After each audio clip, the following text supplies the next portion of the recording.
Oba, Luan, você tá bom?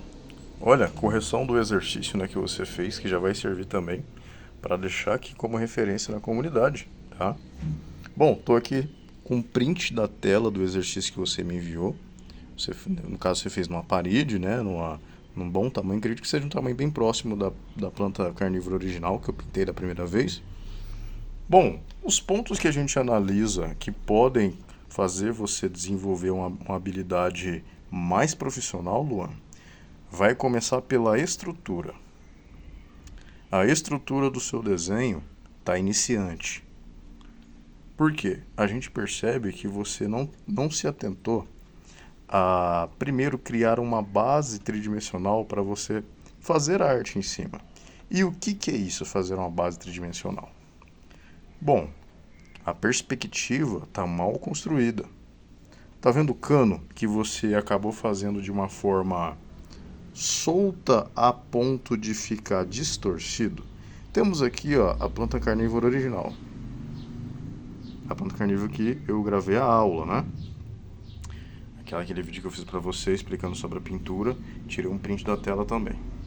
Você pode perceber que, além das proporções que você fez na sua arte estarem um pouco distante dessas aqui, também você não se atentou que as formas têm uma tridimensionalidade no papel. Por exemplo, o cano. Pode perceber que o cano aqui a gente percebe o quê? Um cilindro construído. Realmente é um cano, formato de um cano, né? Onde ele tem essa beirada, né? Esse volume aqui na parte de cima. Isso é construir, né? Você pode perceber também que a parte do caule você não se atentou a trazer essa tridimensionalidade, assim também como a cabeça. Então, o que seria ideal? Vamos voltar aqui. O ideal seria a gente fazer toda a estrutura da arte, seguindo a perspectiva. Perspectiva é o ponto de vista, tá? Talvez você esteja nesse ponto de estar entendendo o que é perspectiva, né?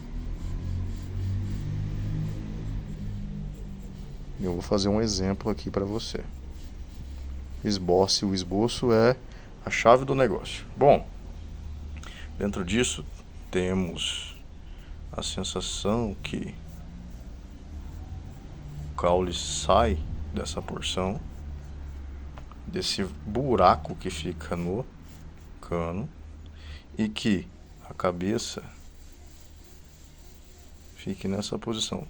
Toda vez que você for reproduzir uma imagem, preste atenção, porque nas proporções, pode ver aqui, ó, como eu fiz com referência na sua, eu não me atentei que a original é mais longa. Esse cano é mais longo. Vamos tirar esse excesso de risco. Estou aqui com limpa típica, uma borracha macia, né, para tirar o excesso de linha. E aí, olha, a gente traz essa sensação mais tridimensional. Quanto mais você trabalhar essa parte, mais bonito e tridimensional fica. Dentro disso, temos aqui as folhas, olha, que também estão numa posição tridimensional. A gente cria primeiro blocos geométricos para depois, sim, dar detalhes a eles, né? Pode ver que a cabeça é uma bola, onde a gente pode até direcionar. Ela está virada um pouquinho para frente, nessa posição. A partir disso, a gente sabe que a boca, ela faz essa volta, né?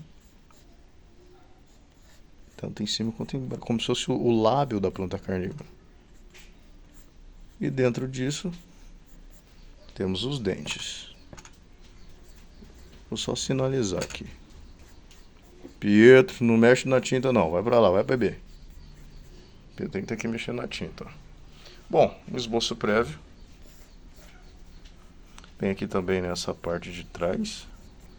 Um esboço bem prévio, mas você precisa entender que Desenhar é criar ilusão. Criar ilusão com linhas e formas para que as pessoas enxerguem proporções ilusórias. No caso, é como se fosse um truque, né? Distorcer as linhas para encontrar uma proporção é trazer essa ilusão de ótica para o papel através dessas linhas e formas, para que a gente represente algo. Quer ver um exemplo? Beleza, temos o cano aqui, que ele está visto um pouquinho de cima, que sai uma planta estilizada, etc, etc, né? Porém, o conceito disso vem das caixas, da perspectiva. Claro que aqui eu não vou me aprofundar na perspectiva, mas eu vou dar uma pincelada aqui só para a gente contextualizar a coisa, tá? Então, basicamente, tudo que você for desenhar, também esse cano, você vai, a partir de agora, construir um cubo. Um cubo, ou um losango, ou um retângulo. Isso aqui é mais um retângulo, porque ele tem uma base mais larga, né? Na perspectiva que você quer colocar o objeto. Por quê? Porque a partir disso, a gente usa essa perspectiva, essas linhas de referência, para traçar a forma desejada. Então você percebe que dentro do cubo a gente consegue encaixar as formas. Todas as linhas partem desse princípio. Então, como fica mais prático? A partir daquele retângulo em volume que a gente fez, a gente conseguiu encaixar a planta carnívora, pelo menos o cano dela, né? E se a gente também representar aqui a cabeça com outro cubo, percebe como que a gente consegue direcionar o volume do que a gente está desenhando? E a partir disso, né, enfim, acrescenta detalhes e vai lapidando isso. Aqui, uma correção mais prática para você entender, mas a perspectiva ela parte de um ponto que é o seguinte. Eu vou fazer aqui como se fosse um panorama. Imagina que dentro desse retângulo é um cenário.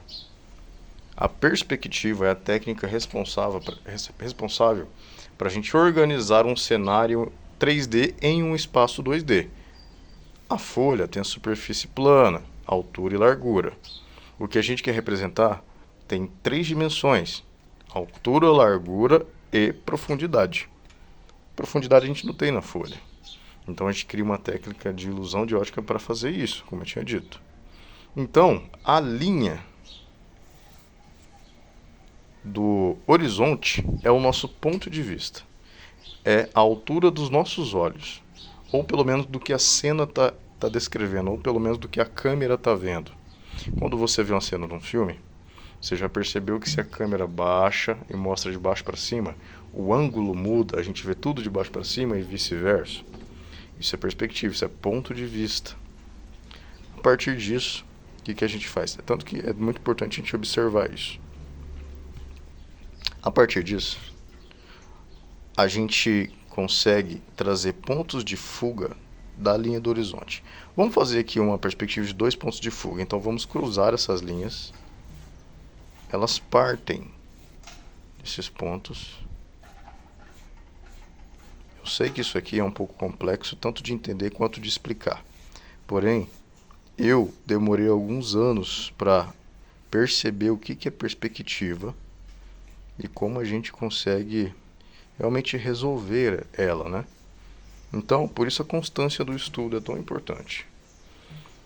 Você percebeu que a gente criou uma malha tridimensional, que a partir dela a gente consegue colocar qualquer objeto em qualquer ângulo? Você quer ver?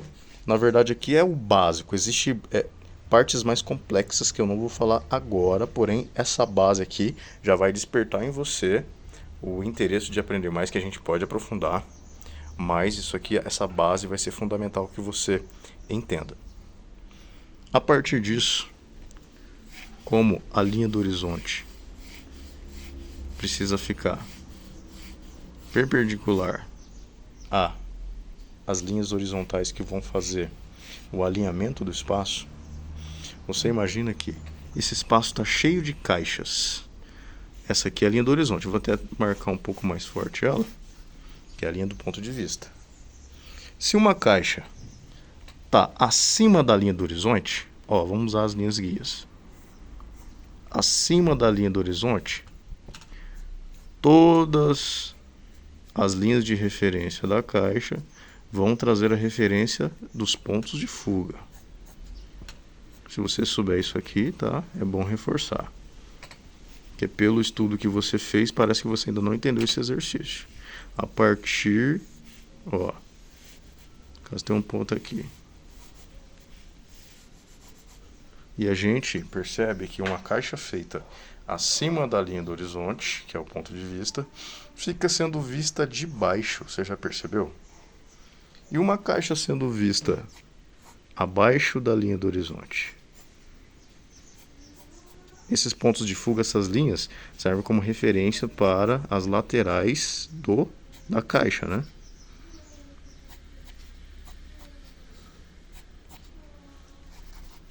Ela fica sendo vista de baixo, quer dizer, de cima, né? O ponto de vista, linha do horizonte. Tudo que está acima, a gente vê de baixo, porque está acima do ponto de visão. Tudo que está abaixo, a gente vê de cima, porque está abaixo do ponto de visão. Então você percebe que o nosso cano da planta carnívora está sendo visto um pouco abaixo da linha do campo de visão. A partir disso, a gente tem um referencial que tudo se encaixa. Claro que esse é só uma pincelada sobre perspectiva, tá? Tem muito mais detalhes que você precisa saber.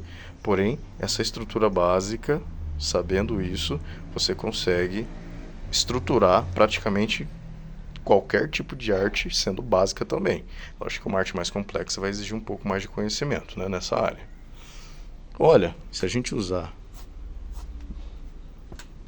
exatamente um cubo, uma caixa, no meio, onde a linha do horizonte cruza o centro dela, o que vai acontecer? Ela vai ficar nesse formato.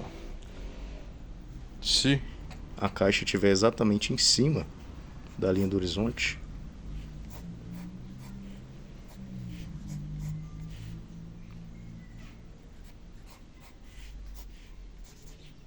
vai ser usado a linha do horizonte como base, como se ela estivesse sentada lá na linha do horizonte. Enfim, exercício básico, tá? Você precisa rabiscar bastante isso aqui em papéis para você ir conseguindo solidificar na mente, tá? É realmente um assunto que ele é complexo, mas é possível entender. Eu achei que ia ser impossível. Lógico que eu venho estudando sobre isso há anos, né? Desde criança e tal. As primeiras revistas quando eu tinha 10 anos, que minha mãe comprou pra mim, revista de como desenhar mangá, já vinha exercício de perspectiva e eu já bugava naquela época. Então o segredo é bugar o quanto antes para você aprender o quanto antes. Porque quando você aprende a perspectiva, você entende o que é estrutura de desenho.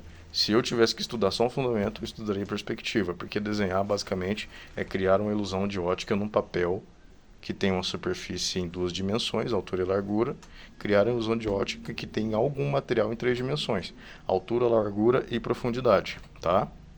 Então, olha, isso aqui falando da estrutura, né?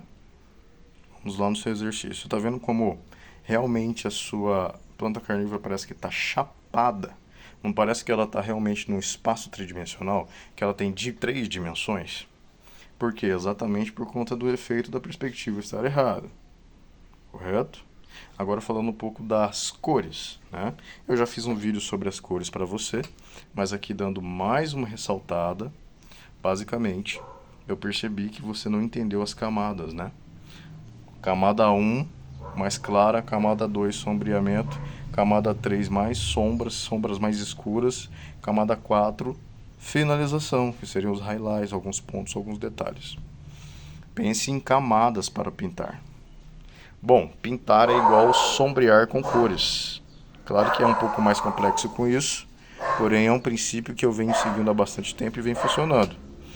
Se você estudar bastante luz e sombra e linha e fundamento, no caso estrutura, que é perspectiva, e luz e sombra, você vai ter assim um grande caminho andado, tá? Aqui mesmo, ó, eu estava fazendo um estudo. Eu gosto de estudar um claro escuro máximo, assim, que é o contraste alto máximo, né? Que é preto no claro e não tem meio termo. Aqui eu tinha feito uns rabiscos mais leves, mas no caso que eu nem considerei realmente, só considerei essa parte do claro escuro. Você pode ver que quando a gente entende aonde fica uma posição das sombras máximas, fica muito mais claro e fácil posicionar os tons médios, né? E com isso, com o tempo, a gente vai adicionando conhecimento sobre cores e agregando isso ao tempo, tá?